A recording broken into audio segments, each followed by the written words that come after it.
તો કેમ છો ખેડૂત મિત્રો, સ્વાગત છે તમારો એક નવા વિડીયોની અંદર। તો આજે આપણે વાત કરવાના છે ખેડૂતને પાક ધિરાણ જે યોજનાઓ છે તેની આજે આપણે વાત કરવાના છે। એટલે કે 3 લાખ સુધીની જે પણ 0% વ્યાજ દર જે પણ સહાય મળે છે તે તમે કઈથી લઈ શકો છો, તેના માટેની કેટલીક સંસ્થાઓ છે તેમાં તમે જઈને આ જે પણ પાક ધિરાણ યોજના છે તે તમે લઈ શકો છો, જેમાં તમને 3 લાખ સુધીની 0% વ્યાજ દરે મળવાપાત્ર રહેશે। તેના માટે શું કાગળ જોઈએ તેની પણ આજે આપણે આ વિડીયોમાં વાત કરવાના છે। તો જે પણ વિડીયો છે તે આપણે શરૂ કરીએ છીએ કે તમે પાક ધિરાણની જેટલી પણ સંસ્થાઓ છે તેની માહિતી તમે ક્યાંથી લઈ શકો છો, અથવા તમારી એરિયામાં કઈ ધિરાણ સંસ્થા છે જે તમને આ લોન આપવા માટે તૈયાર છે। તો શરૂ કરીએ છીએ જે પણ વિડીયો છે તે। તો તમારે સૌથી પહેલાં જે પણ છે ગૂગલ પર આવી જવાનું છે અને અહીં તમારે લખવાનું છે આઈ ખેડૂત। તો આઈ ખેડૂત એવું લખશો એટલે કંઈક આ રીતે તમને જોવા મળશે, જેમાં જે પણ પહેલી વેબસાઇટ દેખાય છે તેના પર આ રીતે ક્લિક કરવાનું છે। તો તમે આના પર ક્લિક કરશો એટલે પીએમ કિસાનની નોંધ જોવા મળશે, તેને તમારે કંઈ કરવાનું નથી। તમે જોઈ શકો છો કે ઘણા બધા ઓપ્શન તમને અહીં જોવા મળે છે। યોજનાઓની બાજુમાં જે પણ ધિરાણ આપનાર સંસ્થાઓ છે તેના પર ક્લિક કરશું તો તમે અહીં જોઈ શકો છો કે તમારી સામે કંઈક આ રીતે આવશે। તો સૌથી પહેલાં તમારે જે પણ જિલ્લો છે તે પસંદ કરી લેવાનો છે। તો આપણે અહીં એક અમદાવાદ જિલ્લો છે તે પસંદ કરી લઈએ છીએ। ત્યારબાદ તમારી જે પણ બેંક હોય એ તમારે અહીં સિલેક્ટ કરી લેવાનું હોય છે, અથવા તમે કોઈ પણ એક બેંક સિલેક્ટ કરી શકો છો। ત્યારબાદ તમારે અહીં જોવા માટે અહીં ક્લિક કરો, એના પર લખ્યું છે એના પર ક્લિક કરશો એટલે તમને બેંક ઓફ બરોડાની જેટલી પણ બેંકો હશે તેમનું નામ, બ્રાન્ચનું નામ તમને અહીંયા આવી જશે। તો તમે આ બધી જ બ્રાન્ચમાં જઈને તો ખેડૂત મિત્રો તમે આ દરેક બેંકમાં જઈને લોન લઈ શકો છો।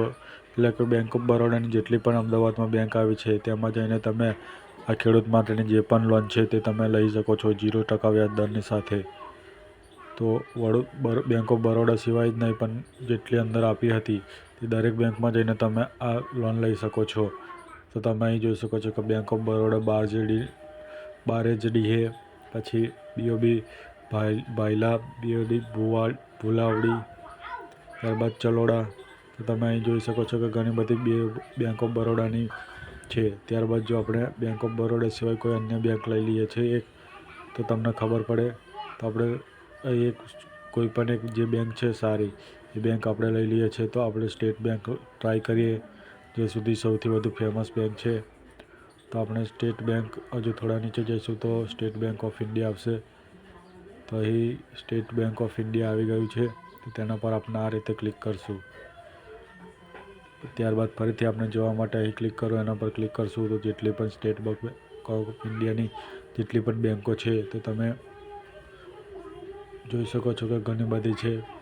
ટોટલ મળીને જો વાત કરીએ તો 210 જેટલી બેંકો છે।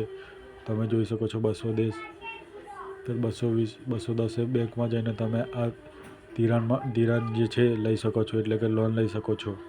ત્યારબાદ જો વાત કરીએ આપણે એક બીજો જિલ્લો પસંદ કરી લઈએ છીએ ગાંધીનગર। તો ગાંધીનગર પસંદ કરો તો ફરીથી અહીં એક બેંક સિલેક્ટ કરી લઈએ છીએ। તો બેંક ઓફ ઇન્ડિયા સિલેક્ટ કરી લઈએ છીએ આપણે અત્યારે। ત્યારબાદ જોશો તો તમે પણ અહીં પણ આ રીતે કંઈક જોવા મળશે। તો તમને અહીં ટોટલ 15 જેટલી બેંકો છે જે જોવા મળી રહી છે। તમે તેમાં બ્રાન્ચનું નામ પણ જોઈ શકો છો। સૌથી મહત્ત્વની એ વાત છે કે તમારું જે પણ બેંક એકાઉન્ટમાં ખાતું હોય, જે પણ બ્રાન્ચમાં ખાતું હોય, તમે ત્યાં જશો ત્યાં પણ તમને આ ખેડૂત માટેની જે પણ લોન છે તે તમને મળવાપાત્ર રહેશે। જી હા, તમે તમારો જે પણ બેંક એકાઉન્ટ અત્યારે ચાલુ છે તે બ્રાન્ચમાં જશો તો પણ તમને બેંક છે તે ખેડૂતની જે પણ લોન છે તે તમને આપશે, પણ તેના માટે તમારે ખેડૂત હોવું અનિવાર્ય છે। જો તમે ખેડૂત નહીં હોય તો તમને જે પણ આ લોન છે તે મળવાપાત્ર રહેશે નહીં। તેના માટે તમારે 7, 12, 8 અને નકલ પણ જરૂરી છે, બેંક પાસબુકની જરૂર પડશે। ત્યારબાદ બીજા અન્ય જે ડોક્યુમેન્ટ હોય તે તેની જરૂર પડશે। સૌથી પહેલાં તમે તમારે જે પણ બેંક એકાઉન્ટનું ખાતું ઓપન હોય તે બ્રાન્ચમાં જઈને સંપૂર્ણ માહિતી લઈ શકો છો। તો જો વિડીયો સારો લાગ્યો હોય તો અમારી ચેનલને સબસ્ક્રાઈબ કરો, 5 લોકોને શેર કરવાનું ભૂલશો નહીં। તો મળીએ છીએ નવા ટૉપિક પર અને નવા વિડીયો સાથે।